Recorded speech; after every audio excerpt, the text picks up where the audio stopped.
ॐ नारायणं नमस्कृत्य नरं चैव नरोत्तमं देवीं सरस्वतीं व्यासं ततो जयमुदीरयेत्। कृष्णाय वासुदेवाय देवकी नन्दनाय च नन्दगोपकुमाराय गोविन्दाय नमो नमः। बोल वृंदावन बिहारी लाल की जय। आज आषाढ़ शुक्ल पक्ष देवशयनी एकादशी कथा महात्म्य।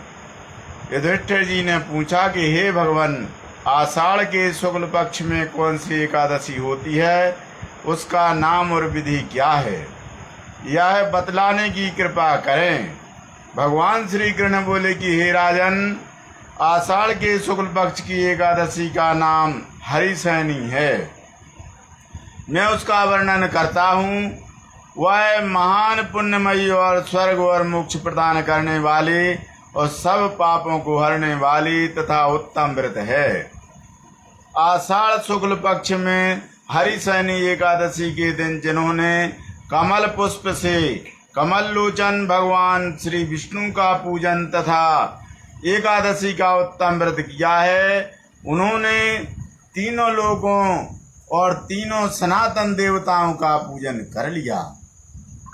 हरिशयनी एकादशी के दिन मेरा एक स्वरूप राजा बलि के यहाँ रहता है और दूसरा क्षीर सागर में शेष नाम की सैया पर तब तक शयन करता है जब तक आगामी कार्तिक की एकादशी नहीं आ जाती।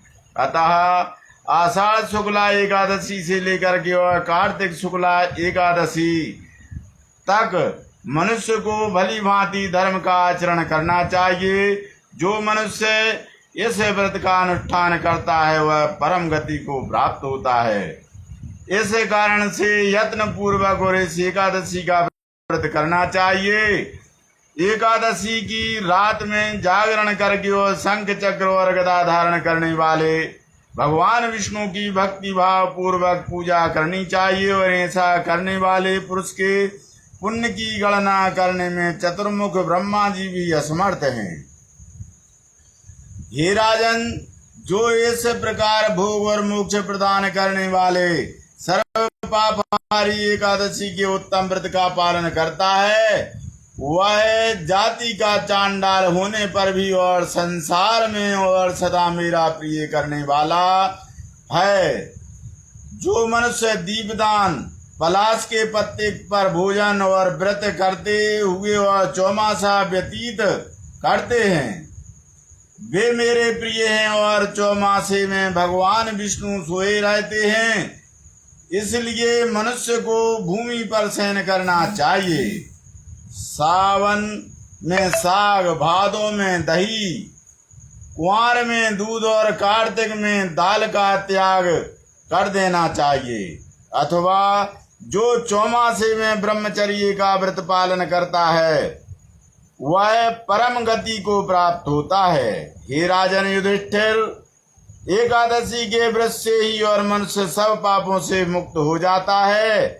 अतः सदा इसका व्रत करना चाहिए, कभी भूलना नहीं चाहिए।